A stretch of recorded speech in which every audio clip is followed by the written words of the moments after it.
Welcome, everyone. Good afternoon. Welcome to the October 19th, 2021 TRAC meeting. Thank you all for participating virtually as we take precautions necessary during the COVID outbreak.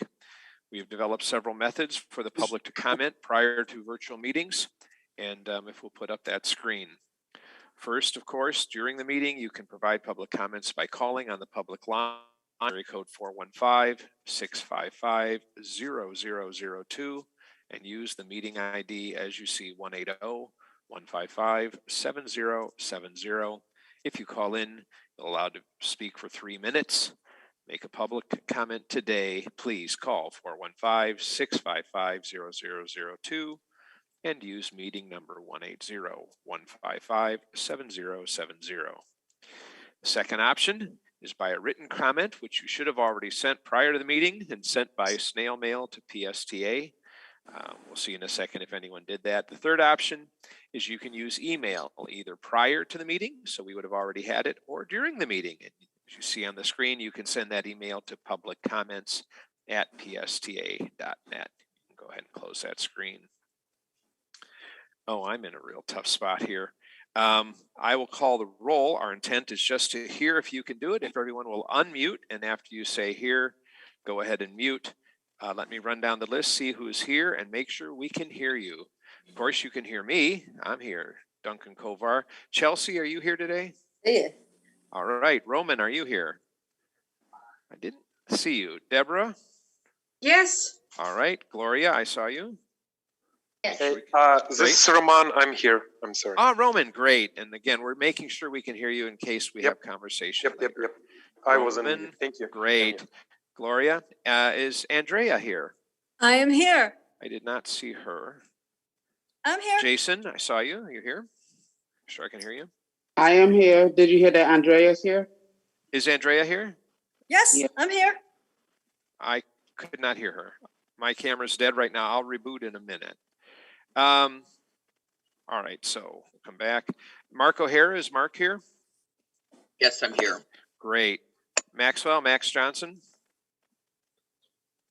Not see him. Teresa Dunphy? I'm here. Great. Sebastian? Sorry. Yes. Is Edwin Klump here? I did not see Edwin, so I don't hear him. Mary Young? Mary? Not see her. And then Mark Boyce? We did not hear from him. Okay. I saw Bob Bowles. Yes, sir. All right. And then Kim Rankin. I'm here. All right, so we've heard all of you, heard you all call in. Then with the call to order, making sure we can hear each other, obvious question, is there any public comment? Is anyone on the phone? Did we get any emails or any mail?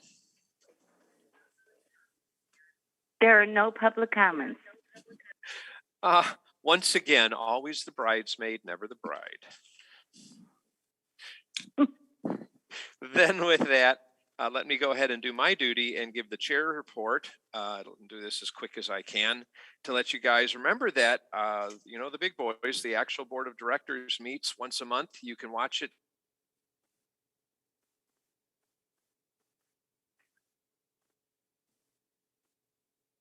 Duncan? Oh, looks like we've lost Duncan. Might have lost Duncan. Yes, I think we've lost him. I think we all did. Yeah. Yes, we did. Well, you want to move with the Forward Pinellas report while he's rebooting? Sure. There wasn't a lot to report. I looked at the minutes from the last CAC meeting for Forward Pinellas, and there were some interesting minor things, but nothing major to really report to you all. But what I did want to report to the committee again is that on November 2nd, 2 illustrious members of this group here today are going to be speakers at the Gulf Coast Safe Streets Summit, and that's going to be me and Bob Lasher. And our talk is called Pedestrian and Transit Rider Safety, and we're going to be talking about the wonderful things we have done with our TRAC Star program and the impact it has on pedestrian safety by tapping into what we as transit riders and pedestrians as a result, C. So I hope that maybe we can get, again, the sign-in thing for that. So if anyone wants to sign in to the Gulf Coast Safe Street Summit, Bob's and my talk is going to be on November 2nd at 1:15, but there are going to be a number of other talks and everything like that too. So that was the one thing I wanted to say as part of the report. All right, thank you. Chelsea, do you have the script? Would you like to take us forward in Duncan's stead?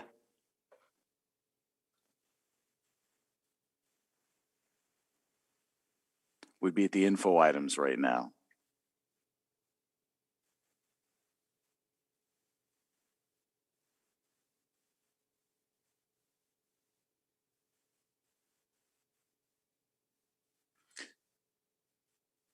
Well, I'm not hearing Chelsea, so I'll share my screen and introduce Henry Oh, Lukasik. sorry. Oh, there you go. I figured out the problem. I had to I had it like on the screen unmuted, but I've got like an inline mute, and I didn't realize I had that going. Oh, okay. Anyway, obviously we've got Henry Lukasik and Debbie Lay as the CFO to talk about the bus replacement plan. Sorry about that. Great, thanks. All right, we good? Bob? Yes, sir, take it away. All right, well, good afternoon, members of the TRAC Committee. Henry Lukasik, Director of Maintenance. So this presentation is going to be for you, but it was presented at last month's Finance Committee and Board meeting. And it is essentially laying out a bus replacement strategy for the next 5 years. Bob, next slide. Thank you. So, as many of you know, because you've probably rode many PSTA buses, is that we have about 210 of them, but the largest number of buses are model year 2005 and 2006. There's actually 60 of them out there still running around today. Now, if we look back in time, PSTA was able to purchase 60 buses in 2 years. That's a lot of buses in 2 years. And it really was courtesy of Representative Bill Young, as shown on your screen. He happened to be from Florida, represent Florida in the House, but he also held a key position, which was he was chairman of the Appropriations Committee. So he had a hand in determining where, at that time period, these things called earmarks, money, went to. In fact, he did such a great job that over $167 million came to the Tampa Bay area just in the 2005 and 2008 timeframe. Now, you got to remember, back in 2005 and 2006, a full-size transit bus only cost $350,000. So flash forward to today, those buses are no longer $300,000, as this committee knows. Next slide, please. So on your screen is basically what we, PSTA, need to replace in the next 5 years. As you can see, the average age right now of our 2005, 2006 buses is about 15 and a half years old. And if you look at the last column, they all have almost 900,000 miles on them. In fact, by the time we order these buses and they all arrive, it stands that these buses will be retired with over 1 million miles on them. So, next slide, please. So what is our replacement strategy? Well, here it is in front of you, but the second half of this presentation will be by our Chief Financial Officer, Debbie Leas, who will go over one of the key components, and that's the funding, that's the money. So replace 60 buses over 5 years. Works out to be about 12 per year. Of course, we want to do as many new buses with zero emission as possible. That's the goal. That continues to remain the focus of PSTA. Now, if there is not funding available, then we certainly will only purchase low emission hybrid electric buses. But part of all that, as everyone knows, is that PSTA remains committed to looking for the grants, finding the grants. Where is the money? Where are the opportunities? We do it 24/7, 8 days a week. That's how we find them. We have many great people on staff that write the applications, look at all of the grant opportunities, and that's how we're going to stay focused again on the 100% zero emission plant. Now, as many of you know, rounding this out, we already have electric buses. We have 6. They're out in service. So we've actually put in a lot of the infrastructure to keep those electric buses on the road. Plug-in chargers, a wireless inductive charger out at our lay-by. We're talking about solar, a massive solar plan for our campus to harness the power of the sun so that we can use it to charge electric buses. In the future, we'll continue to grow our infrastructure to continue to support that all-electric mission. And with that, most important presenter in the room right now, Debbie Leas. Thank you, Henry. Yes, I'm Debbie Leas. I'm the Chief Financial Officer here at PSTA, and my job, along with my team and the planning team, is find that money.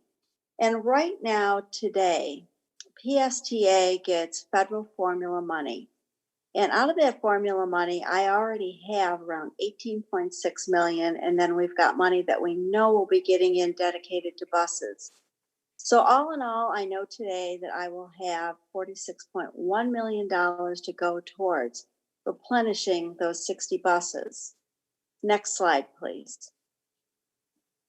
So while those buses are racking up millions of miles, I am going to need millions of dollars. What this chart shows us, if you take a look at the very bottom right-hand total, $75.5 million. That's what it costs to be able to replace all of those buses with 100% zero emission. So today, if I've got 46.1 that I know I'm going to come in, I've got close to a $30 million deficit that I need to fill. Next slide. So there's many ways, as Henry said, we work 8 days a week looking for money. Hopefully the infrastructure bill will get passed with a lot of money in it. Perhaps the appropriations will increase. We're looking at public-private partnerships with Duke Energy, who's been amazing so far. They have provided a lot of our depot chargers for the electric buses. Maybe we'll be lucky to get some VW settlement money. And of course, we are constantly applying for various types of discretionary grants that we could get. And that's how we've gotten a lot of the electric buses we have today, actually, all of them. So one of the things that we have to take into consideration as we move forward is that these buses, once we order them, regardless of the type of bus, is going to take up to 2 years to be delivered. And why is that? Well, as you probably know, we've got issues buying cars these days. So there's different manufacturer parts that are behind schedule. Next slide, please. But PSTA isn't behind schedule. We're moving forward. So our goal, and we've probably heard it already 5 times in this presentation, and it's not up for debate, we are going to replace 60 buses over the next 5 years. So what are we doing to help ourselves with that? Well, PSTA is leading the state in a statewide electric bus procurement. Matter of fact, that is going to the board this month. And so I'm very proud of the work that Henry has done and our highly motivated procurement director, Al Burns, and his team on that. They'll actually be presenting next week at something called FPTA, the Florida Public Transit Association, on this. So when we go to the board, we are going to be adopting the bus replacement plan. And with money in hand, we should be ordering some buses very soon, like maybe in December. And we're going to move forward, moving towards 100% zero emission buses. And with that, I'll open the floor for any questions for Henry or myself. And I also see Bob and I are matching today in our flamingo colors. Does anyone have any question for Debbie or Henry about buses and the funding for them? Actually, I I do. take donations. Who It has just- a question? Yeah, I do. Bob. I realized that it was several years I was at PSDA before I found out what formula funding meant. And Okay. I think there's some people here who might not know that. It might be a good thing to talk a little bit about. Appreciate Excellent it, yeah. question, Bob. Yeah, excellent question. We get two different types of funding from FTA. One is what I call my formula funds. We get that every year, and it's based on a formula. Every transit authority gets some money from this pot of funds, and it could go towards operations. We limit it going to that. Mostly it goes towards capital. And then discretionary grants are ones where we put in applications, and it's at the discretion of FTA on a very, very competitive basis, whether or not we get funding. So like I said, we've been successful in something called the low-no grants, which stands for low or no emissions. So we've been successful in getting money for that for our electric buses, as well as many other projects. So those are two different types of funding. Thanks, Debbie. Great question. If I can take cuts, we currently have some of the buses are fully electric and some are this hybrid electric, and we're committing to fully electric. Is there just at a capital level, I understand operationally over their lifetime, the capital cost of a fully electric versus the current hybrid, are they more expensive, radically more expensive, about the same? Just in layman's terms for us, the capital cost differential of buying a fully electric bus versus the alternatives. I can look up the exact numbers, but the electric bus is slightly more expensive. Slightly, yeah. Yeah, those differences between the two over the years keeps diminishing. Again, it's a cost of, there's a lot of demand now. Electric is the thing in the industry that everyone is going towards. Right. So there's quite a bit of demand for it out there, and all the bus manufacturers are geared up, as we know from this procurement, to provide electric to the industry. So they are still slightly more, but it's diminishing the amount. It's diminishing. Okay. And of course, we won't be dependent on fossil fuels at all, which is very volatile. Right, very exactly. expensive right at the moment. Right. I understand operation costs. My information is so old, back from Greenlight when we were having those arguments, back when the capital costs, the startup costs were significant. I was thinking they weren't, they're still there, but they're not as significant. Anyone else have any questions? Sorry for running long. Yeah, John, can I have one? Please. I had both seen the presentation to the Finance Committee and the board, and it was identical to what we just heard, which was great. My question is, you're talking about 05 and 06 buses and the 60 that have to be replaced. My concern was, were there any buses purchased that are models 07, 08, and 09? And if so, how is that going to work into that 5-year plan? Because those buses would have to be replaced within that quote unquote 15-year working period. Answer that question. So as many of you know, and I'm sure you're eager, of which you'll hear about in a few minutes, all of our trolley buses that we have are 2007, 2008, 2009, approximately 16 of them. I know that you, as a committee, along with the riding public, have been very patient to ride our new trolleys, of which we purchased 20 of. So I can tell you that we look to have those out shortly. Thank you for your patience. So that will be 16 of those buses from those time periods out, and those will be 20 brand new buses in. After those go in, we are only going to have few 2007s. Several of the 08s have already been retired. And we only have 5 2009 model year buses. total after these trolleys are retired. So not too many of them. And certainly as those buses get older, they go into what we call a spare fleet, and they're not utilized as much as the newer buses. Good. That answers the question. Thanks. Thank you, Bob. That's a really good question. Good insight. Anyone else have questions for Henry or Debbie? If not, that was really great information, good insight for us. Again, it just keeps making us smarter transit riders. So thank you. Thank you. Then with that, then let's go ahead and again, thank you for your time, you guys. Let's move on to Whitney. You have something for us. Hi, Whitney, about the PSTA brand.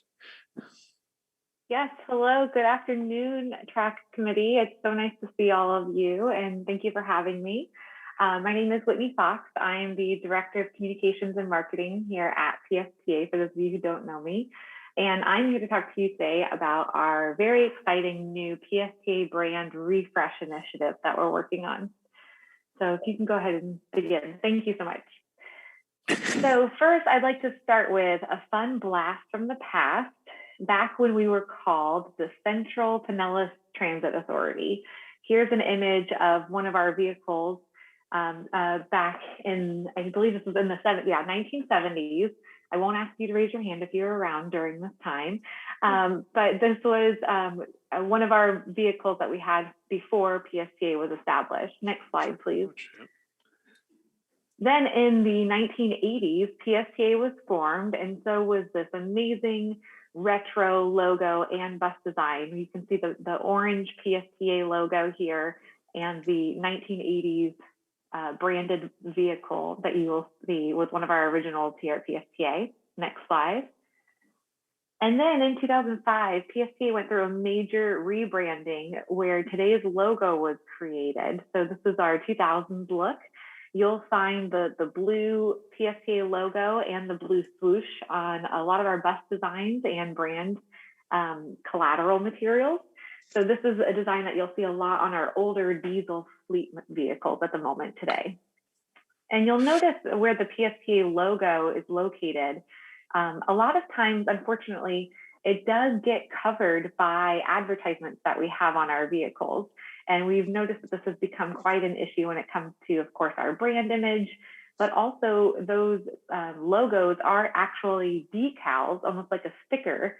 So every time we put an advertisement over our decals and our logos, it's kind of like putting a sticker on top of a sticker. And sometimes when you remove the advertisement, it damages the logo underneath it. So you'll see that in the next slide here, that a lot of our vehicles, maybe you've seen or even ridden on yourself, will have faded logos because they've had advertisements on top of them that have been removed and caused a lot of damage to them. Next slide, please. Then we received, of course, our very first hybrid vehicles, which was very exciting. And we redesigned them to be gray with a green swoosh and called them our smart buses. Next slide. However, a similar situation here, we had decals on the windows that, again, whenever an advertisement like a full wrap or even a side wrap was put onto the vehicle, when it was removed, a lot of times it would take the decal or the sticker off with it or damage it.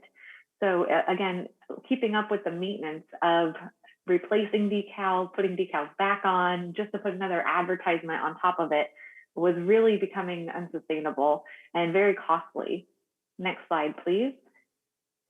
So then today you'll see a lot of our newer vehicles are just a very simple gray bus with the PSTA logo. To keep maintenance costs down and to ensure a cleaner look, we have moved into this design and this look for our PSTA vehicles.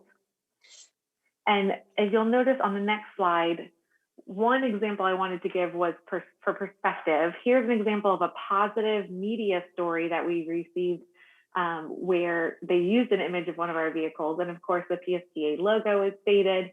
It's really not the best image that we would want to have for the PSTA brand when we're being talked about, especially in a positive light. in the media. So we believe it is time for a little brand refresh, a PSTA facelift, if you will. Next slide, please. So we've decided we're bringing sexy back. Here's an image of a vehicle from 1963. And what we love about this design is really the horizontal lines and the very retro beach vibes that it's giving off. So being obviously in Pinellas County, we are a peninsula on a peninsula surrounded by the best beaches and towns in the world. And we want to make sure that our transit system reflects the personality of the community that we serve. So with all of this in mind, and this is our inspiration, we have come up with a brand new look and design for our vehicle. Next slide, please. And here she is. So after meeting with maintenance and Henry, of course, and his maintenance team, we've created a refreshed look for our fleet. The darker blue in the PSTA logo has really been front and center for a while. And we've decided, you know what, we're going to pull that teal color out of our logo and really let it lead for a little while. After meeting with Henry, and we talked about what struggles him and his maintenance team have had with previous designs and how could we make the new design really more sustainable. So we moved the logo to the top of the bus where it will be covered by ads less often to help with branding, but to also ensure longevity of the decal. And then we created a slick, clean, minimal look of horizontal lines that should be easy to maintain when damaged, as well as no more decals on the windows that would be removed when there is advertisements placed. Next slide, please. So we really think that the new design represents a brighter, sunnier, and more welcoming look for our PSTA fleet that we would all enjoy seeing throughout the county. So just picturing, you know, sitting on the TRAC committee, working with PSTA and watching a PSTA bus go by, or even boarding one yourself, just being able to feel a little bit more of a sense of pride in the way that it looks and that it feels a little bit more welcoming and inviting. So the idea is, next slide, our old fleet, our current fleet, what we have now, which is a little bit of a modge podge of different looking vehicles, we would move away from this and move to the next slide, which is our new fleet. So we have redesigned all of the different types of styles of vehicles that we have, our hybrid electric, our electric, everything, so that all of the buses look uniform and look like they are all part of the same transit agency. But we aren't stopping here. We are giving a refresh to many other branded items, such as our letterhead. So you'll see we're moving away from the little swoosh that we've been so used to and going with a more modern, minimal design that allows more space. Next slide. Even our PowerPoint presentations are going to be welcomed into the 2020s by expanding them more horizontally and, again, having that minimal design. Next slide. And not only will our business cards get a facelift in design, but we're also adding keywords that represent the agency, such as sustainability, equity, and mobility, to really communicate what we're all about. Next slide, please. We're even changing our email signatures, especially with all of our DEI initiatives at PSTA that has become very important to us. We wanted to include an option for employees that would like to include their pronouns in their email signatures, should they choose to do so. Next slide, please. Even our envelopes are getting a makeover. And next slide. And our mailing labels. So this is just a few of the items that we're working on with the brand refresh that will go into effect sooner than later. And then we'll have more items we'll be rolling out over the next year or so. Next slide, please. So how do we plan on making this a reality? Obviously, I'm sure you're all very aware of the presentation Henry just gave and the plan of purchasing 60 new buses over the next 5 years. So our goal is that every new bus that comes in from this day forward, starting with the new electric vehicles we'll be getting, would arrive with this new branded look. So in addition to that, we're looking at our CIP, identifying savings and other projects so that maybe we can repaint newer vehicles that we already own from 2018, 2019, and 2020, including our current electric vehicle fleet. So slowly but surely, we will get to a uniform look that will build a more positive sentiment in the community when it comes to interacting with our buses and the PSTA brand overall. And that is the end of my presentation. I look forward to any questions or comments. Thank you so much for your time. That looks great. Very good. Thanks, Whitney. Are there any questions from anyone on the committee? Wave a hand or signal me here. Let me ask a question. Then I'm up in North County. I ride the short bus, the 621, the 6 up in North County. I didn't see them in the presentation, the airport size, or for that matter, the DART, what is called the PSTA access buses. Will they be going to the same logos, or what's the plan there? That's a great question. So actually, with the new brand refresh, we've slightly brightened up the color of the PSTA logo, and our new PSTA access vehicles are in that new logo that you are already seeing out on the roads. Okay. But we do, like you mentioned, only have a certain set of vehicles that we've done the rebrand design on. But for the shorter vehicles that you're mentioning, that will also be included, hopefully, as we start to retrofit some of the vehicles that we already have in our fleet. So sure, we will definitely have a design for that as well. Sure, the newer stuff will go first. They'll get there. They'll just get there last, probably. Okay, someone has to be last. Okay, Sebastian. Question? Oops, you're muted. There you go. Okay, we're good. Whitney, the new trolleys that are coming out are the same color as the Jolly Trolley. And are you guys putting anything on those trolleys? Or you're just going to leave them as is? So the new trolleys are very similar to the Jolly Trolley designs. That is correct. And the idea behind that is they are just so beloved. Everybody loves our trolleys. And we wanted to make sure that nobody was confused by different looks of different types of trolleys. We wanted them to also have a uniform look as well. So that's why we decided to go with the design we did. But they are going to have a new updated PSTA logo included on them. In the past, you'll probably notice even on our Zoom backgrounds, the left swoosh of the PSTA logo is kind of an outline. So it includes whatever color it sits on top of. So when the PSTA logo would sit on top of a red trolley, for example, it would almost look like red was part of the PSTA logo. So we've actually created a new PSTA logo where if it's all white, it won't look like it's incorporating the color that it's sitting on. And that new PSTA logo is already on our new trolleys that will be going out when they are released from our facilities. Thank you. You're welcome. Great question.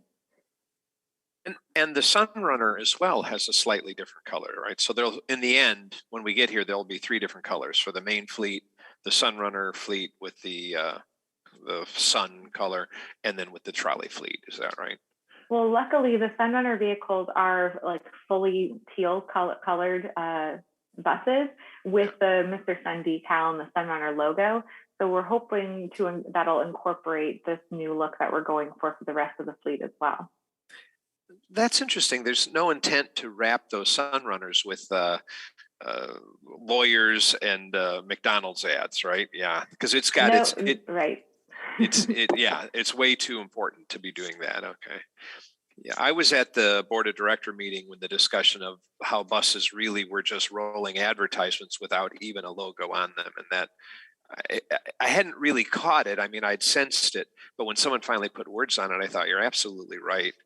I mean, okay. Again, the question, Mark O'Hara, you have your hand up?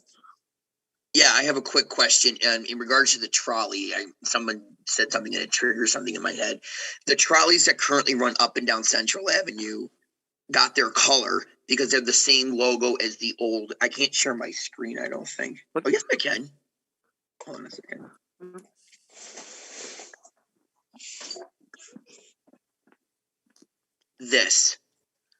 They got this color.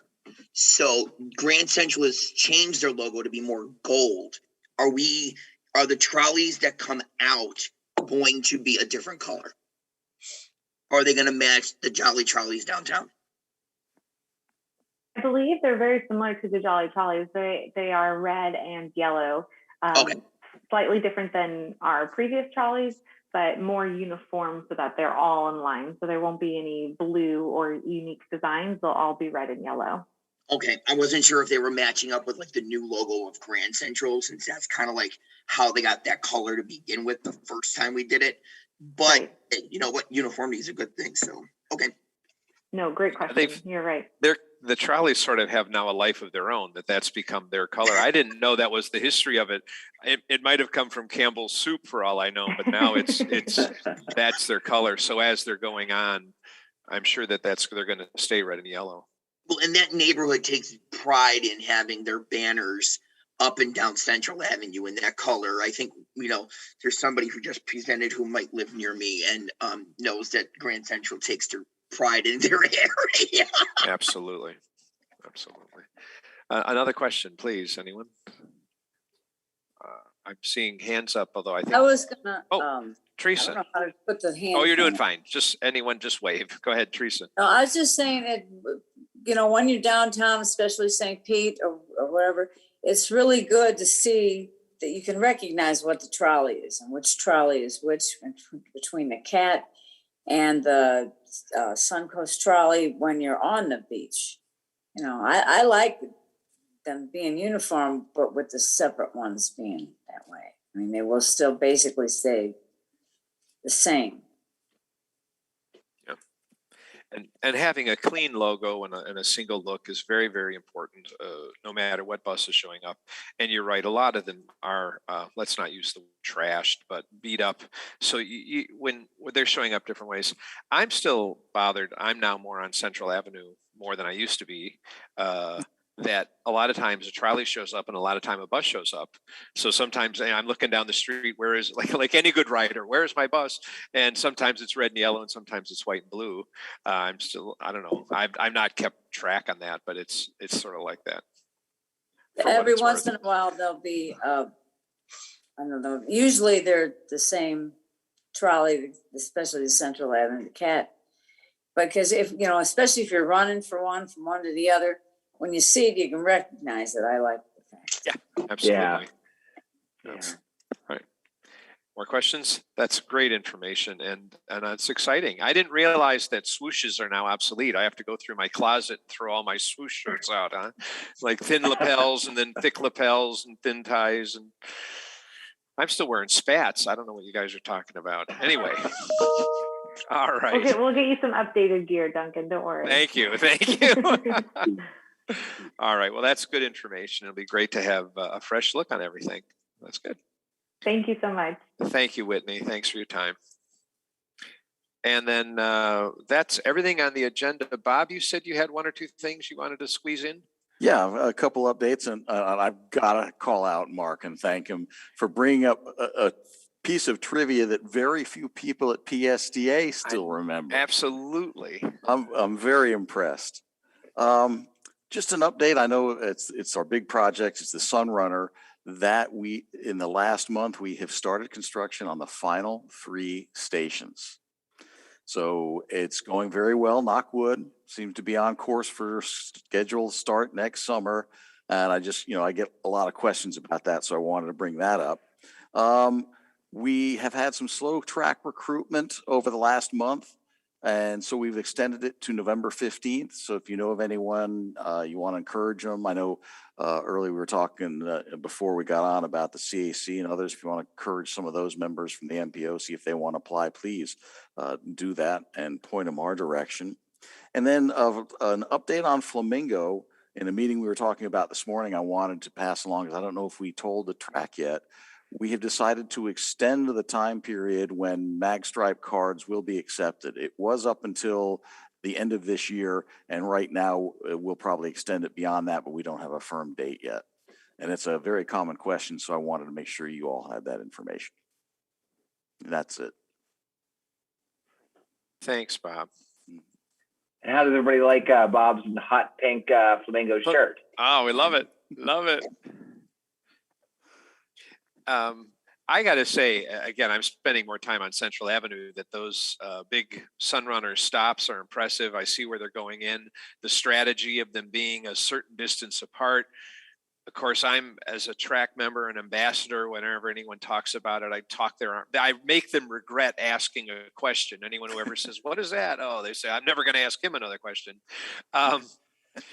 But, you know, if I can get on my soapbox for one more time, the folks who said preserve our lane, you know, every time I walk out to First Avenue North or South, I never see it except that it's empty, that you can't shoot a cannon down it or play bocce ball on it. And what lane were they trying to preserve, you know, that you can't run a bus lane and a high occupancy vehicle or a left turn lane. I'm just constantly surprised how folks that are so car centric to try and make folks own cars so they can use that lane.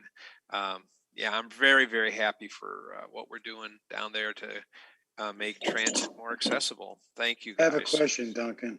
Yeah, please. I ask the same question every month, and I'm just, Mr. Miller, how are we doing with getting a major retailer to market these flamingo carts?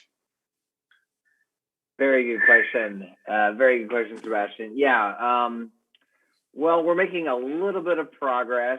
You know, we're really having a lot of trouble with the contractor that we had because they kept losing retailers. So we're working with our friends across the bay at Hart, and we're kind of going in a new direction where we are going to be purchasing for the first time they're called limited use flamingo cards. They're basically a little bit thinner.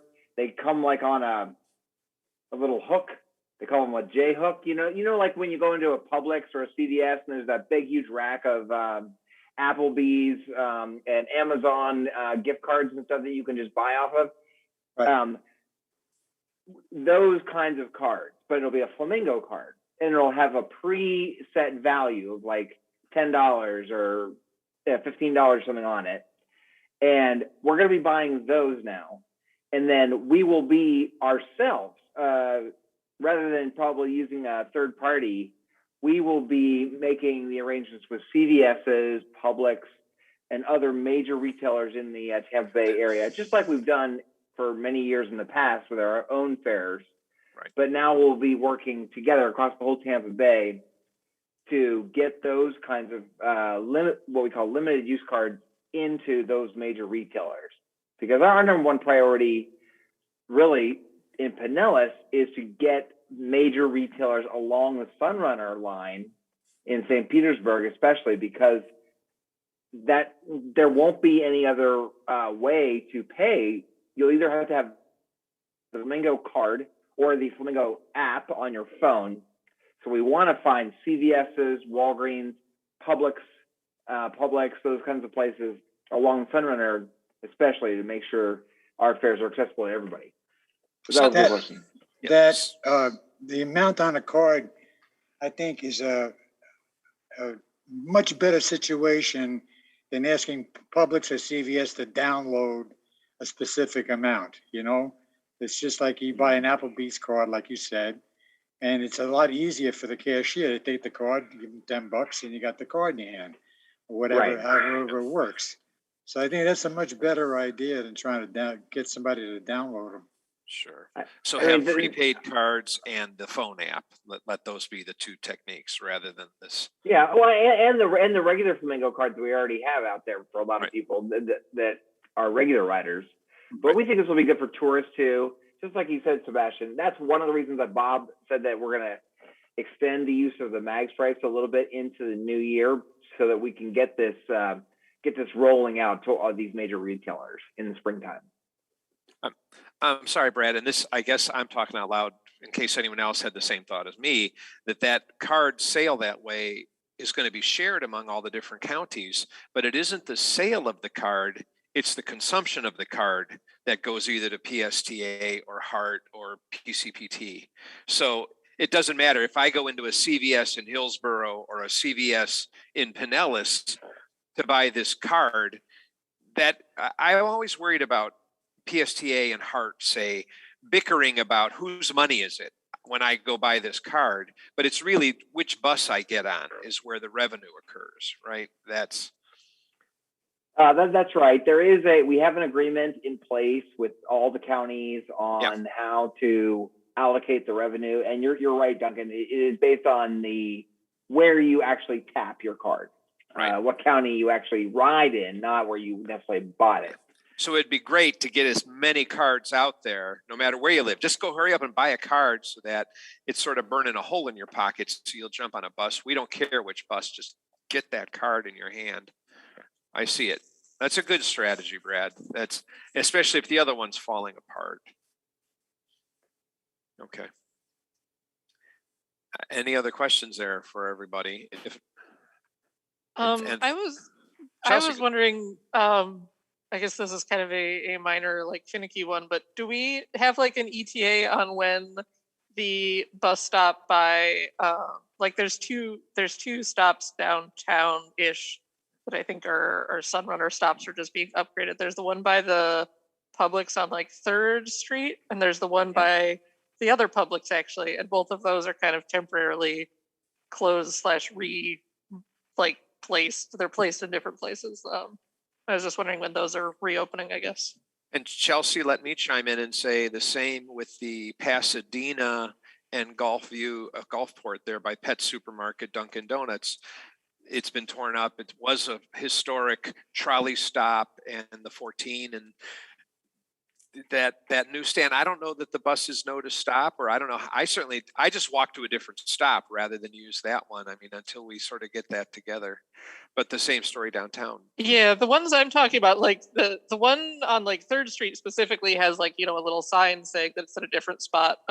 Yeah. The one by the other Publix on like 9th or like 8th or so doesn't have it doesn't have a bus stop sign anymore, so you just kind of have to know, oh, I can't get a bus here. I have to go up a bit to get a bus. Right. And then the point is I'm using Google Maps or I'm using the transit app and it's saying, well, there's a stop here, but there the sign is kind of bent or it's sort of hidden in a bush. It doesn't say like walk up here and say, no, go over there instead. I mean, something to that effect. Or it's a valid stop, really advertise that it's good.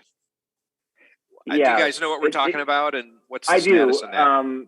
And I know I talked to Abhishek Dayal, our project director for the Sunrunner, and he told me that at least the stop on 3rd that for the first Publix that Chelsea you mentioned, I thought he said that was going to open very soon back up because the construction's pretty much done there now.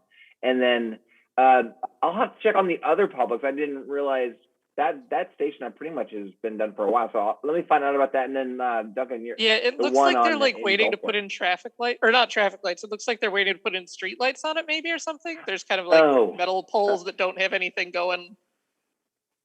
So gotcha. Obviously the ones in the middle of the street are on the left side, on First North, First South are going to be only Sunrunner, but the ones where they are on the curb side, both downtown in Pasadena out by the Palms Hospital, those will be shared with other routes.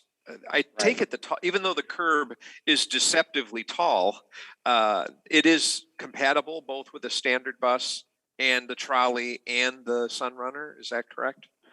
Yes. The way that's set up is it's called level boarding. There will no longer be, you won't have to you can just, it'll be nice and totally level. So that's wonderful. Yeah, I can confirm it does work really nicely. I have had one or two bus drivers, stop at the not technically open stop, and you just walk straight off, and it's really nice. I won't name names, I'm not getting anybody in trouble, but it does work great. Okay, great. That's good news. Okay, I couldn't figure that out, and we'll wing it. We'll wing it. Okay, thank you. If I can, one of the things I'll talk about with Chelsea, this is my first go round with a project like this, particularly the construction. And what I've learned listening to PM is it's really done in layers. And it's first they'll come in and they'll have to put in, say, the main concrete, but then they have to pause and wait because then they have to do utilities. And then once those are done, then they'll have to put in a base asphalt. And then once that's done, they can put in the concrete. So it's one on top of the other, which is why it seems to be taking so long on some of them. And then where they're by some of the intersections where they're putting in the new strain poles that'll have the new light systems for the integrated lighting with stoplights with the system. So it amazes me how complicated it is. And I'm really thankful that we're actually, for what I see and have learned, moving pretty quickly. Can you now find out why it's taking so long for them to do the gateway extension in mid-county? Yeah, you read my mind. Think of a freeway overpass or an interchange, the U60, US 60 interchange with 275, Yeah. Yeah. Well, maybe we'll have this team move to that. We'll send them over to the state and say, hey, take on Nelson and let them do it for you. Yeah. Again, we're at the point in the meeting with any user comments on any subject. We got Brad and Bob and the gang here. It was their chance to shoot at them. Thanks. I mean, ask them questions. Then on any subject. If not, I'm saying, wait. Do I see a hand? Yeah, I do have one, actually Bob. two. Situation that happened over the weekend, as a matter of fact. On the 73, for whatever reason, they went down to one bus. But on the transit app, it showed that there was two buses running. And I personally found that out the hard way because I was waiting for a southbound and it never showed up. And then from later on, from what I understood, there was only one bus running. And then on Monday, when I happened to be down at the Tyrone Mall, there were a number of riders that experienced the same thing. That, it seemed to be only one bus running, but the application was showing there was two. Now, I don't know whether somebody got sick, there was a manpower shortage or whatever, but that seemed to be what the situation was. And I was just wondering if anything like that happens in and again, is there a way to put a quicker notification on the transit app to indicate, that there was only a single bus running? Because it's only a two bus line. So you're saying like you're going to run a certain route, the 19 or the 42 Well, or yeah. whatever. Or if somebody is not running, I mean, as I said, this is the 73 on Saturday. Yeah. They have one goes north, they have one goes south. Well, there was one bus going up and then that same bus coming back and nothing in between. Got it. So I don't know whether it was, as I said, whether somebody got sick, breakdown, manpower shortage, whatever the case may be. But as I said, when I went down there on Monday at the Tyrone Mall, there was a number of riders that were asking the same question. Why wasn't there some type of a notification that it was, not happening? Yeah, anytime a bus would be missing would be a tremendous inconvenience. I mean, if the... Yeah. Brad. So, very good question, Bob. I was just looking at the 73. Yes, starting on Sunday. So you said it happened on Saturday. Yeah, Saturday before the new schedule. Right before the new schedule, we were having, we were getting better because more and more people were recovering from COVID, but we were having driver shortages, and so that might have been what happened. I'm not sure, but yeah, effective Sunday, we have scaled back our service on many routes because of the shortage.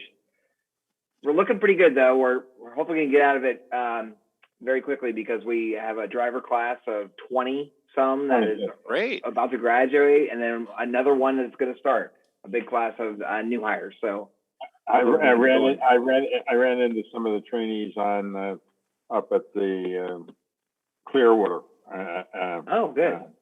And so forth. I was wondering, are they going to get classes on how to tie down wheelchairs? I was going to offer myself as a guinea pig if you wanted. Thank you. Yes. Because if you want to, please, I will definitely help you out with that one day. I have no problem at all. That's great. One other thing, and this was a suggestion that this actually came from one or two of your drivers, to be honest with you. They have customers that go to dialysis centers. They don't use PST access. And they were wondering, I was wondering too, if you ever reached out to any dialysis centers to let them educate the social workers about Access Link, because from personal experience, my wife did hemodialysis. You can go in feeling like a lion, or you come out in a different shape sometimes. And, they've said they've had individuals that are struggling to get back on the fixed line to get home because they're not aware of PST access. So I thought maybe as a suggestion, it might be something that, you want to reach out to the social workers at various dialysis centers to make them aware of the project and see if their clients could, qualify for it. That's a good idea. Thank you. And if any of you know those centers, send them to me, email them to me, blasher@psta.net. Start putting together some lists, and we'll start doing some outreach. I like that. Okay, thanks. Yeah, now that and again, I hate to sound like I'm just complaining. I've been transferring through the Tyrone Mall, and there's something going on where the first, is it C through F, have garbage bags over the stop station letters. And so I don't understand that area well enough, but at the airport, your gates are in giant numbers. This is gate 37, 38, 39, and you can figure it out. So I'm sitting here with the transit app saying, go to stop B. I'm walking the wrong way up, and I'm walking all the way back. And if Tyrone has them split with the road in the middle. And so I'm trying to run to catch a bus. I'm walking the wrong way. Would it be possible on those 4 stops just to put a giant letter, 3 foot tall on the top of each of the shelters, so that some guy walking from the mall like me would say, "Oh, A, B, C, D, E, F." I just didn't know which direction to go. And when I got there, they themselves had garbage bags. I don't know why C, D, E, and F had garbage bags over them this week, but something must have been going on for construction or something. And here I wasn't on any of those. I was actually on the one way on the other side. I get the feeling everyone who uses Tyrone except me knows what the hell they're doing, but I don't. I wander around there like an idiot. They have those numbered stops pretty good at the shops on Park Avenue, where you have the A, B, and C. I'm down in Tyrone all the time, and I agree. Sometimes you have to look at the little map that's printed above the schedule to know what bus is going to go to what location. Up in the upper left-hand corners. Yeah, so I'm working off the green app, and you're just really hung out. And so I don't know if I represent the new generation of or if it's just pushing a rope up a hill. So if we're steering people, I literally had to help people when I'm at Tyrone, because people will say, "Oh, where's my bus?" Like, especially if you're trying to ride the 79. The 79 is in both locations, but depends on the direction. 79 that's what you were South saying. Is on, I think, D or E, and 79 North is on A. So, like, if you have no idea that 79 is split, you will go to the wrong one and miss your bus. And then, by the way, you're running to catch the other version.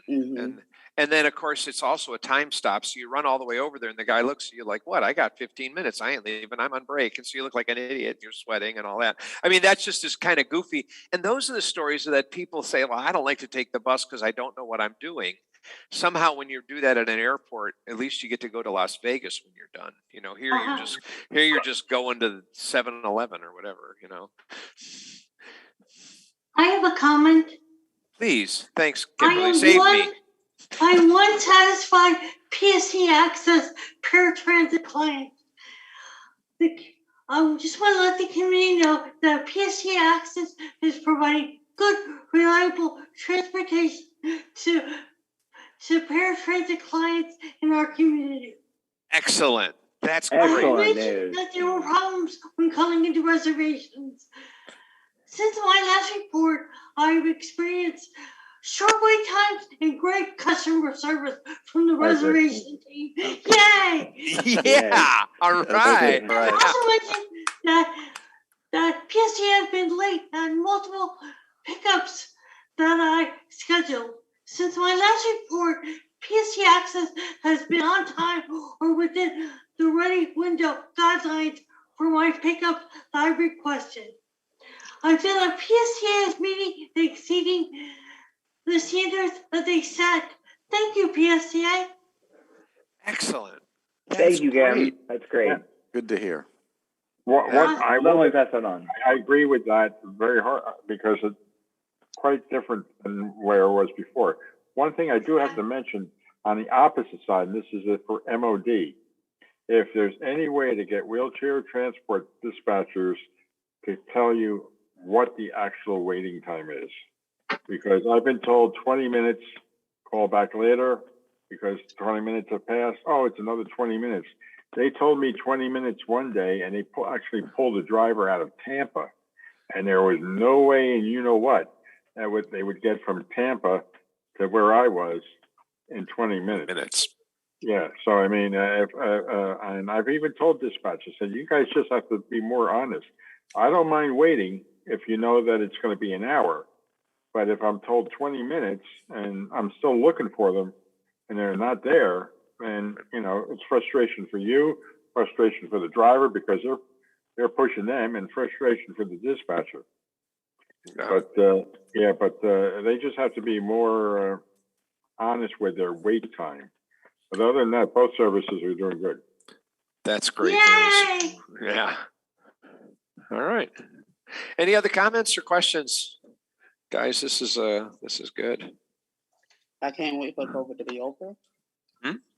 Me My comment is I cannot wait for COVID to be over, so we don't have to keep fiddling with these schedules. Because I don't know, many of you may not know, but like I attend USF Tampa, so I use the bus 2 days a week to get to class.